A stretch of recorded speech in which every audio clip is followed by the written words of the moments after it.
saya Yurika Agustina. Terima kasih sudah mampir di channel ini. Saya membaca di salah satu komentar yang Anda tuliskan pada kolom komen ada permintaan untuk membahas soal berpacaran di kalangan orang muda. Dan beberapa waktu yang lalu saya membaca sebuah berita bahwa ada seorang mahasiswi yang diminta untuk melakukan aborsi oleh kekasihnya sehingga dia menjadi depresi dan kemudian memutuskan untuk minum racun di makam ayahnya sampai wafat ya. Ini peristiwa yang sangat miris di mana saya membaca barusan dalam beritanya seorang mahasiswi di Mojokerto bunuh diri di makam ayahnya, diduga depresi karena hamil dan dipaksa aborsi. Tidak kebetulan bahwa bulan lalu, yaitu tanggal 13 November 2021, artis Taylor Swift mengeluarkan sebuah album yang direkam ulang berjudul Red Taylor Version. Dalam album tersebut, dia mengeluarkan sebuah single yang diambil dari lagunya berjudul All Too Well. Nah, dalam rangka mempromosikan albumnya tersebut, maka dibuatlah sebuah film pendek dengan judul yang sama ya, All Too Well juga. Nah, lagu All Too Well sendiri memecahkan Guinness World Record sebagai lagu yang liriknya terpanjang dan menduduki peringkat pertama di Billboard Hot 100.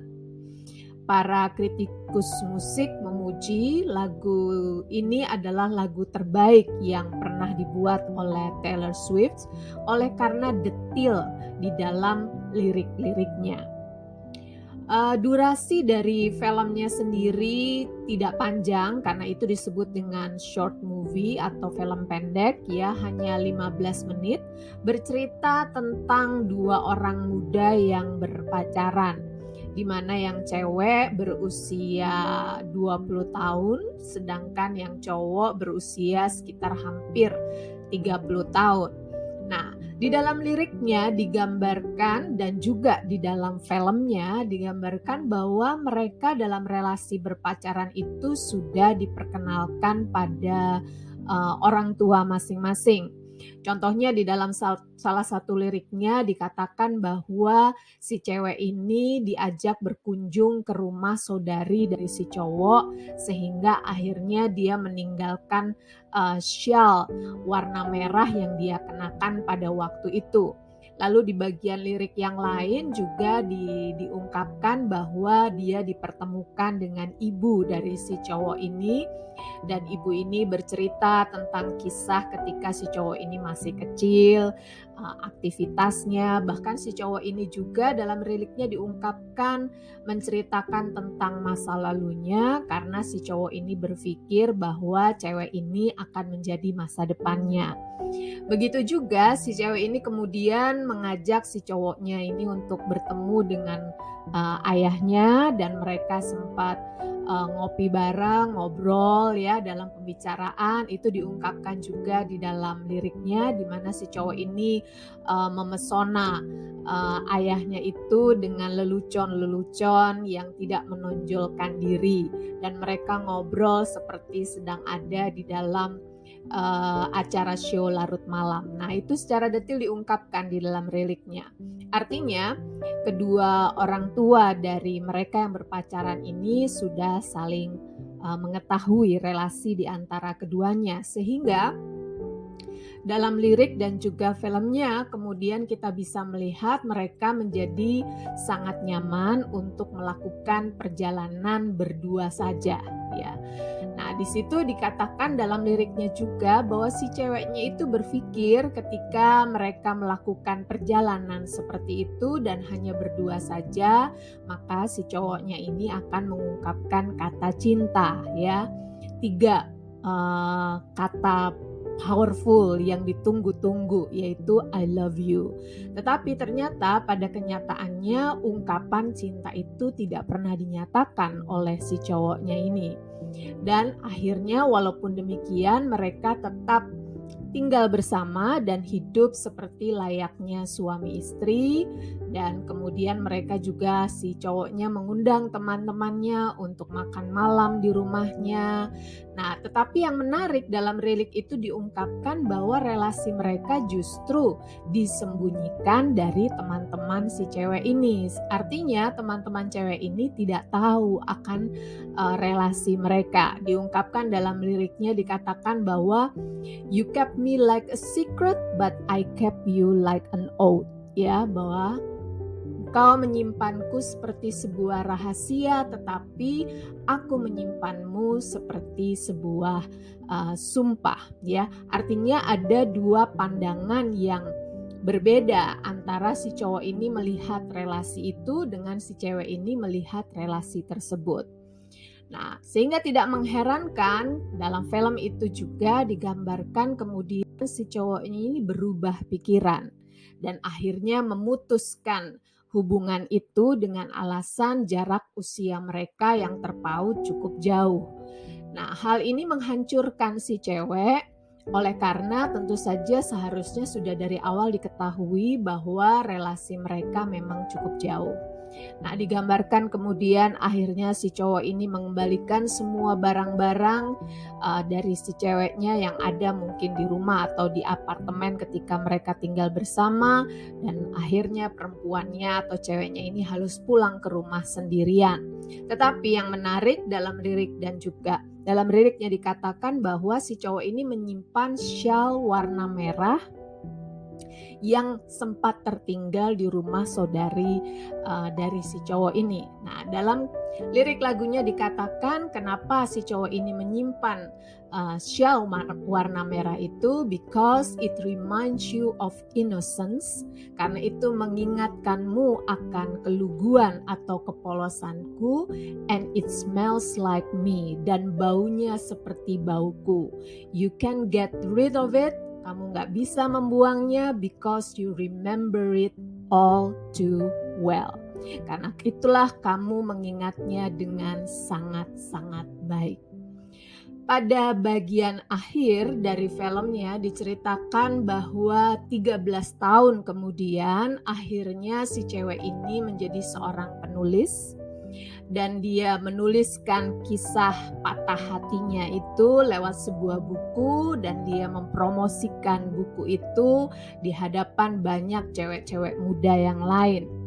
Nah, dalam bagian akhir dari liriknya yang menarik dikatakan bahwa I'll get older, aku menjadi semakin tua, but your lovers stay my age. Tetapi para kekasihmu setelah aku usianya tetap di rentang usia 20-an itu.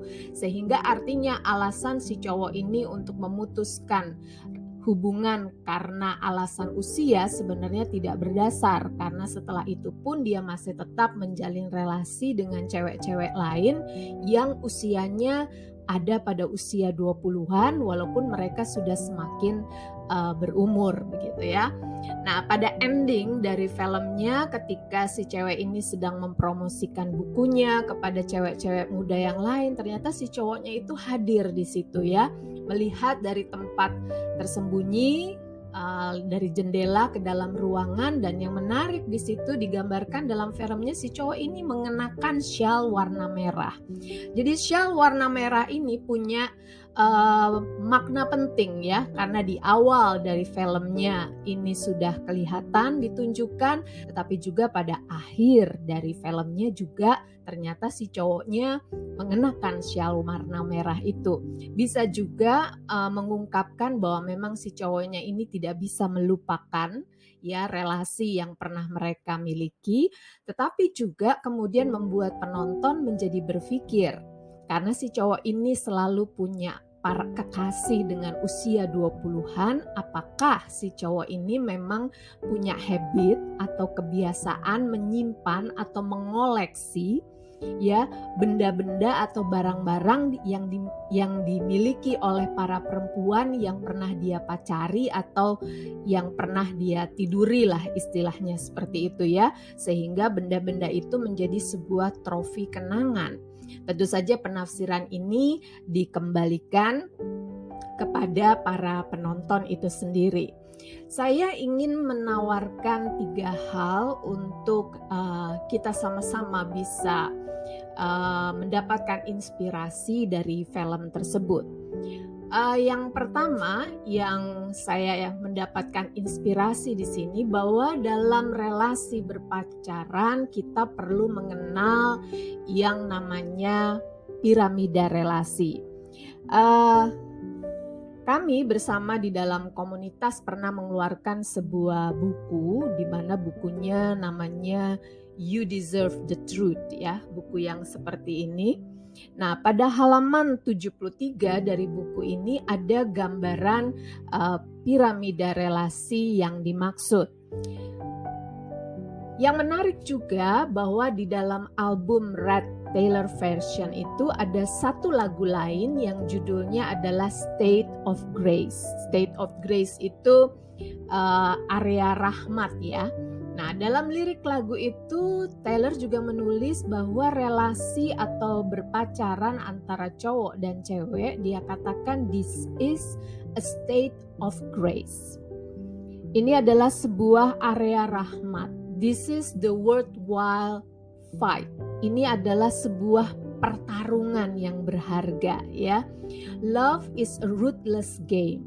Ya, bahwa cinta adalah sebuah permainan yang kejam unless, kecuali you play it good and right. Kecuali kalau kamu memainkannya dengan baik dan dengan benar. Nah, piramida relasi yang saya maksudkan tadi akan membantu buat teman-teman yang masuk dalam relasi berpacaran, di mana piramida ini kalau diterapkan atau dilakukan, maka ini akan membuat atau melindungi teman-teman sendiri dari berbagai kesedihan atau pengalaman-pengalaman pahit ketika memasuki relasi berpacaran. Saya akan mencoba menjelaskan sedikit dari piramida relasi ini ya.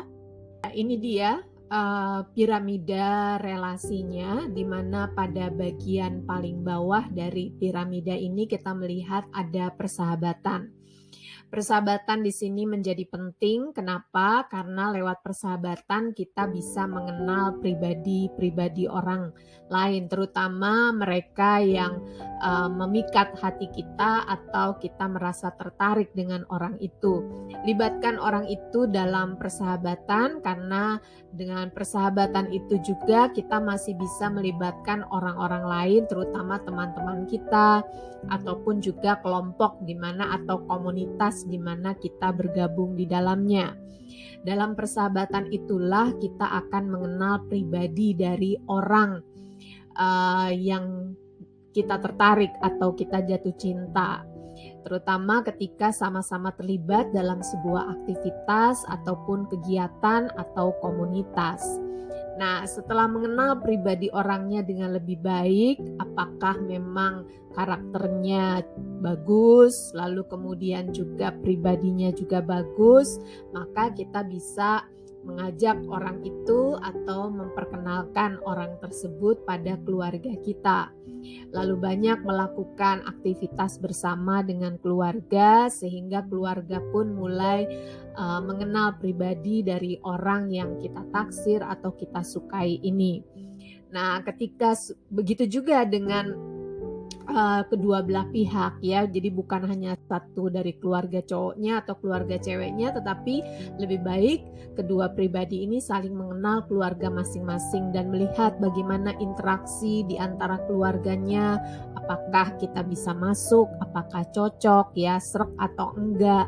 Nah, sehingga kalau dalam talaf ini belum masuk dalam relasi yang eksklusif, ketika tidak cocok pun tidak akan menjadi masalah kalau kemudian tidak berlanjut relasinya ya, karena masih dalam tahap perkenalan ya, mengenal dengan lebih baik. Kalau ternyata memang cocok dan memang pas, diterima juga di dalam keluarganya, maka itu menjadi sebuah pintu untuk atau sebuah lampu hijau untuk masuk dalam relasi yang eksklusif ya. Tentu saja karena namanya eksklusif artinya berarti mulai hanya berdua ketika itu, atau kita bisa mengambil istilahnya dengan berpacaran ya.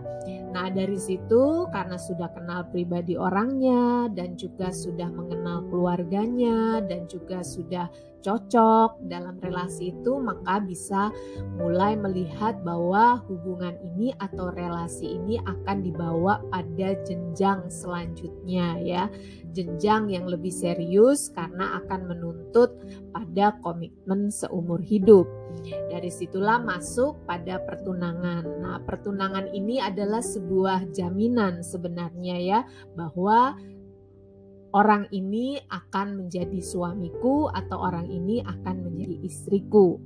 Nah, masuk dari pertunangan itulah kemudian masuk pada tingkatan yang lebih tinggi, yaitu pernikahan. Nah, kalau kita lihat di dalam piramida relasi ini, maka seks ya, hubungan intim antara cowok dan cewek itu ada dalam konteks hidup pernikahan.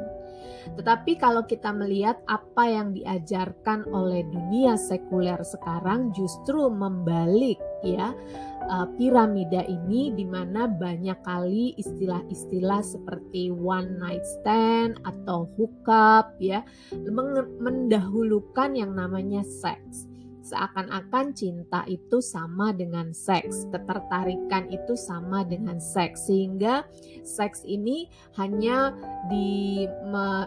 mengerucut atau dikhususkan pada kenikmatan seksual belaka. Tetapi kalau kita melihat dalam piramida relasi, justru seks itu ada di dalam hidup pernikahan atau hidup perkawinan. Sehingga karena sudah cukup mengenal dengan sangat baik di dalam proses-prosesnya, maka seks ini akan menjadi sebuah perekat di dalam perkawinan yang membawa keterbukaan pada keberbuahan ataupun yang kita kenal dengan keturunan. Nah, dalam cerita yang saya angkat pada awal tadi, ketika si cewek yang kemudian bunuh diri itu karena dipaksa untuk melakukan aborsi, kita melihat bahwa memang piramida relasi ini tidak dilakukan dengan baik. Dan dalam film All Too Well kita melihat sebenarnya mereka sudah saling memperkenalkan diri pada keluarga masing-masing, walaupun tidak terlalu ditunjukkan apakah mereka sudah masuk dalam tahap persahabatan dengan baik, sudah mengenal pribadinya dengan baik, karena namanya juga film pendek ya. Tetapi dalam film All Too Well itu kita melihat justru sebelum mereka masuk dalam pertunangan atau dalam pernikahan, mereka sudah lebih dahulu masuk dalam hubungan intim ataupun hubungan seksual ya, sehingga kita bisa melihat justru setelah semuanya itu dilakukan dan mereka hidup seperti pasangan suami istri tinggal bersama, tetapi hubungannya tidak jelas ya, mau dibawa ke arah mana ya hubungan kita ini. Dan itulah yang menyakitkan ketika akhirnya salah satu pihak, terutama dalam film itu si cowok itu memutuskan relasi itu dengan alasan yang jelas-jelas tidak bisa diterima ya oleh pihak ceweknya, hanya karena usia yang berbeda terlalu jauh. Nah, jadi itu yang pertama yang kita bisa belajar dari film itu, bahwa piramida relasi ini menjadi sangat penting di dalam relasi berpacaran. Lalu kemudian kita akan masuk pada poin yang kedua yang kita bisa belajar dari film tersebut.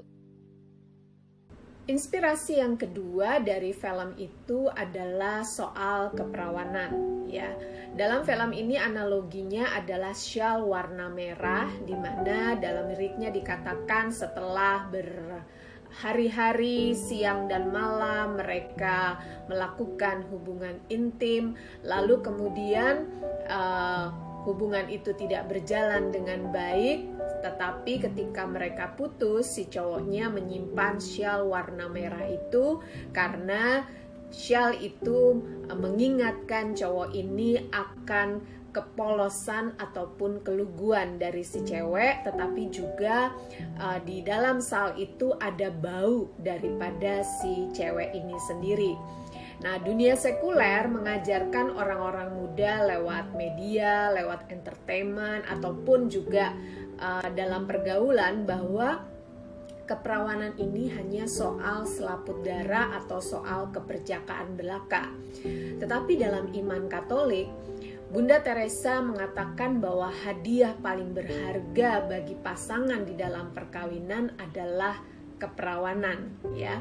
Bahkan juga teologi tubuh dari Santo Yohanes Paulus II menunjukkan bahwa keperawanan adalah tanda yang menunjuk nanti pada perkawinan ilahi antara mempelai lelaki yaitu Kristus dengan mempelai perempuan yaitu gereja yang tidak bercacat dan tidak bercela, artinya mempelai perempuan yang suci atau perempuan yang murni, ya, yang perawan. Keperawanan juga dalam iman Katolik adalah bentuk penghargaan pada harkat dan martabat tubuh manusia itu sendiri, karena keperawanan adalah hadiah, ya, hadiah dari Allah bagi setiap tubuh manusia, baik laki-laki maupun perempuan, walaupun khususnya pada tubuh perempuan, ya. Contohnya ketika Allah meminta perawan Maria untuk melahirkan sang penebus manusia yaitu Yesus Kristus, maka di sini Maria ketika melahirkan Yesus dia tetap menjadi perawan. Artinya bahwa Allah tidak merusak harkat dan martabat keperempuanannya meskipun perawan Maria melakukan kehendak Allah dengan melahirkan sang juru selamat. Sehingga keperawanan bukan semata soal selaput darah, tetapi lebih punya makna ilahi yang terkandung di dalamnya. Karena itulah tidak mengherankan hampir seluruh agama sangat menghormati keperawanan dalam perkawinan, ya. Walaupun mungkin makna penafsirannya saja yang bisa berbeda, tetapi semuanya menghargai pentingnya nilai keperawanan dalam pernikahan itu sendiri. Santo Yohanes Paulus II lewat teologi tubuhnya juga mengajarkan bahwa setiap tubuh manusia itu punya makna perkawinan. Istilahnya arti nupsial tubuh, yang memiliki 4 karakter atau sifat, yaitu bebas, total, setia, dan berbuah. Ketika keempat sifat atau karakter ini tidak dirayakan atau dihidupi, maka tubuh akan bersuara atau meneriakkan kesedihan, kemarahan, atau juga kekecewaan. Artinya si manusia yang bertubuh itu masuk dalam ketidakbahagiaan. Contohnya bisa kita lihat dalam kasus cewek yang akhirnya bunuh diri di makam ayahnya itu karena dipaksa untuk melakukan aborsi. Ataupun juga karakter cewek dalam film singkap All Too Well ini. Ketika mereka masuk dalam hubungan seksual di dalam masa pacaran, maka sebenarnya mereka tidak bebas lagi karena tubuh mereka sudah dikendalikan oleh nafsu seksual itu sendiri, sehingga mereka kehilangan kemampuan ataupun penguasaan diri, atau bahkan bisa juga dibelenggu, ya, oleh seks atau nafsu itu. Artinya mereka tidak lagi bebas. Begitu juga mereka tidak bisa total karena mereka belum menikah. Walaupun mungkin mereka satu rumah, tetapi hubungan seksual di antara mereka tidak bisa total karena pasti mereka menggunakan kontrasepsi agar tidak hamil misalkan ya. Begitu juga mereka mungkin bisa setia atau mungkin salah satu menjadi setia, tapi ungkapan janji setia itu belum menjadi sebuah sumpah ya. Sumpah bahwa mereka akan setia dalam untung dan malang, dalam suka dan duka, dalam sehat ataupun sakit. Nah, apalagi juga mereka menutup diri dari keberbuahan atau dari keturunan. Karena itulah mereka menggunakan kontrasepsi, atau dalam kasus mahasiswi itu ketika dia hamil pun dipaksa untuk melakukan aborsi. Sehingga ketika arti nupsial tubuh manusia ini tidak dirayakan oleh pribadi manusia itu sendiri, maka manusia itu akan bisa sampai atau tidak bisa sampai pada kebahagiaan yang sejati seperti yang direncanakan oleh Allah sendiri. Lalu bagaimana kalau misalkan relasi sudah masuk dalam hubungan seksual ketika masa pacaran? Nah, kita bisa mendapatkan inspirasi yang ketiga dari film singkat ini, yaitu mengubah pengalaman kepahitan menjadi inspirasi kehidupan. Bagaimana bila gagal menerapkan piramida relasi atau sudah terlanjur rusak relasinya? Maka belajar dari sosok cewek dalam film singkat ini, yang pertama adalah waktu. Waktu akan selalu bisa memulihkan hati yang hancur atau patah hati. Kemudian kedua, jadikanlah cerita pahitmu itu sebagai inspirasi kehidupanmu. Ceritakanlah kisahmu itu kepada orang lain sehingga orang lain pun bisa terbantu lewat pengalaman hidupmu, entah itu lewat tulisan sehingga menjadi buku atau lirik lagu atau naskah cerita ya, atau film singkat seperti yang dilakukan oleh Taylor Swift ini, atau juga lewat cara-cara positif lainnya. Ubahlah penderitaanmu di masa lalu menjadi sebuah peluang untuk melayani sesama lewat talenta dan juga lewat karunia yang kamu miliki. Dan buat kamu yang belum menyaksikan film singkat ini atau belum pernah membaca lirik lagunya, saya akan tuliskan link-linknya di bawah ini. Dan juga kalau kamu punya inspirasi yang berbeda dari film singkat ini, silakan juga menuliskannya pada kolom komentar di bawah ini. Salam sehat, berlimpah berkat.